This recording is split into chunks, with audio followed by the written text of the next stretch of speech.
Mr. President, I rise today at a defining moment in American history, and at a time when I sincerely believe that what we do or fail to do will have long-lasting and far-reaching implications for the health, viability, and vitality of the world's greatest democracy. We debate many important issues in this chamber, but this issue, the issue of voting rights, I argue, is decidedly different. It is formative and foundational. It is the framework in which all of our other debates take place, for this issue is about the preservation and the protection of the democracy itself. That is, after all, what we claim to be. That is who we are. A democracy built on that sacred idea of one person, one vote. With all of the arguments taking place in the country right now, with all of the audits being ordered, and with all of the voting legislation being feverishly passed in states all across our country, clearly, ironically, there is agreement, albeit for different reasons on the right and on the left, that democracy itself is in danger. Folks on the left and folks on the right believe that there's something broken and needs to be fixed. And if that is indeed the case, what kind of Congress would we be in the whole history of Congresses if, seeing that discussion out there, we refuse to even debate the matter in here? Who are we, and how are we to hide in a moment like this? And so I rise, Mr. President, with what I think is a simple request to my colleagues. Let's do our job. Resist the easy route, the temptation to hide behind Senate procedure, and let's have a principled conversation in front of the American people about voting rights. Let's have that conversation right here, right now. How could we do otherwise? It is said that we are the most important deliberative body on the planet. Well, colleagues, how derelict in our duty would we be if in this defining moment we refuse to even have a debate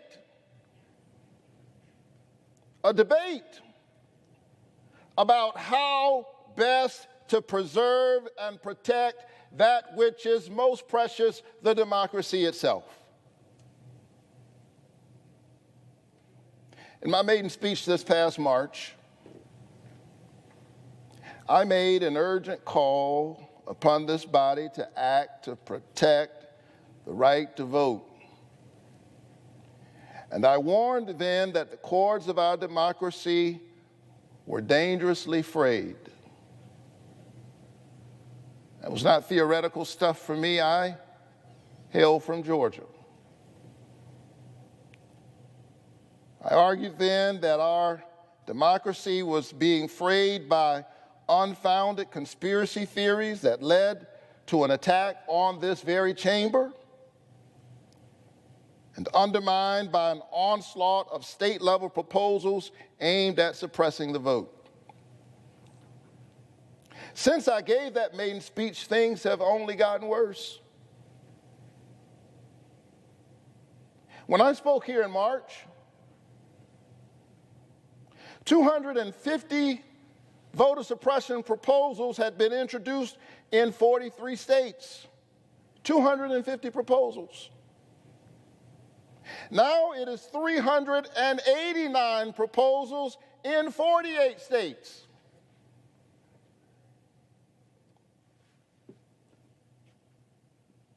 A violent assault on this Capitol, now metastasizing and voter suppression proposals all across the United States of America. Since I spoke here in March,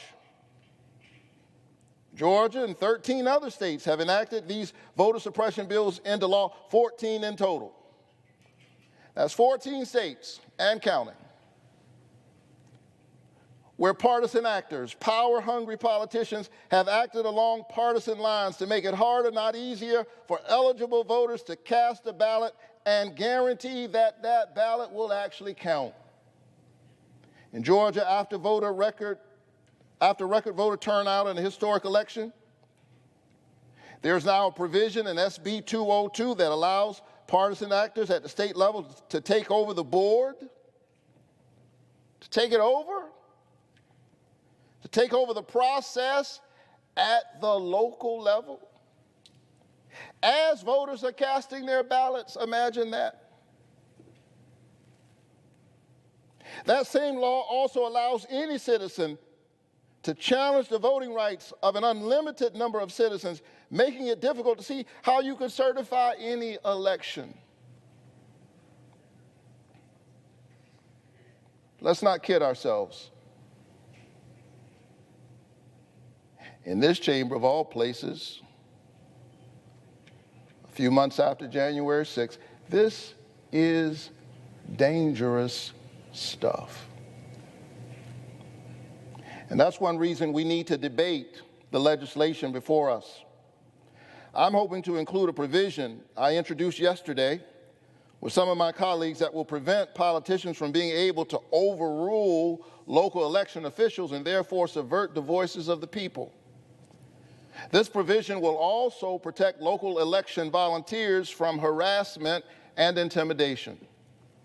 Right now across the nation, constitutional rights are being assaulted, and I fear that if we don't act as a body in this moment, we will have crossed a dangerous Rubicon in our nation that will make it extremely difficult for the next generation to secure voting rights for every eligible American.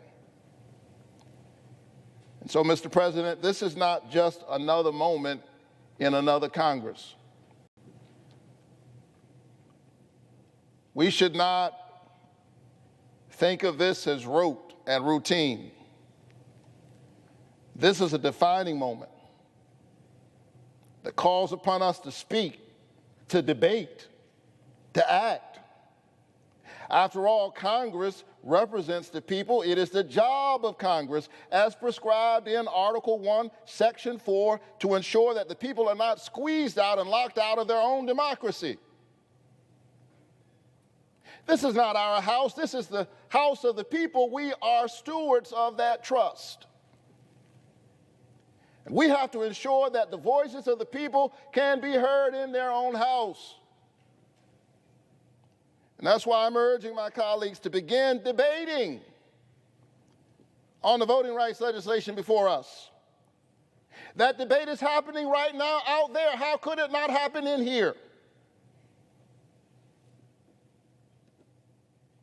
Now, I know some of my Republican friends are vowing to prevent this debate, to stop it before it begins.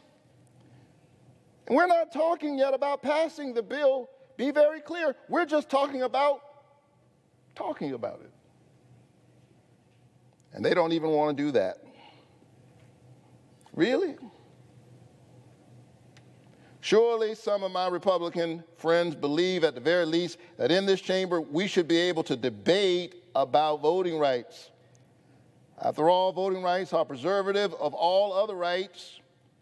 And what could be more hypocritical and cynical than invoking minority rights in the Senate as a pretext for preventing debate about how to preserve minority rights in the society?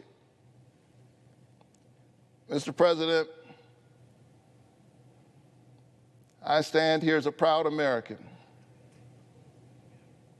I believe in democracy with all of my heart. I believe that democracy is the political enactment of a spiritual idea that we are all children of God, that we have within us a spark of the divine and therefore a right to help determine the country's direction and our destiny within it. I believe in democracy, government of the people, by the people, and for the people. I believe that the blind spots in our public policy and the wrongs in our history are made right through the power of democracy. People of diverse perspectives, helping us to see more fully and embrace more completely what it means to be a government of the people, by the people, for the people. It is how black people finally gained their citizenship. Women, the suffrage. Members of the LGBTQ plus community, their dignity and equality under law. Diverse perspectives and voices help us to see what we would not otherwise see. And that is precisely what is being imperiled right now by all of these voter suppression bills and by some in this chamber to forestall a necessary debate about voting rights at this defining moment in our history. Mr. President, who are we and how are we to hide at a moment like this? Why are some people hiding? To what end? For what purpose? At whose behest? From whom are they hiding? The American people who sent us here in the first place? And so I hope we can take a bipartisan vote to begin debate on this important piece of legislation, because that's what democracy is all about. History is watching, and the future is waiting to see if we are who we say we are. The United States Senate, a serious-minded, deliberative body, the United States of America, a nation built on that simple but sublime principle: one person, one vote. Mr. President, I yield the floor.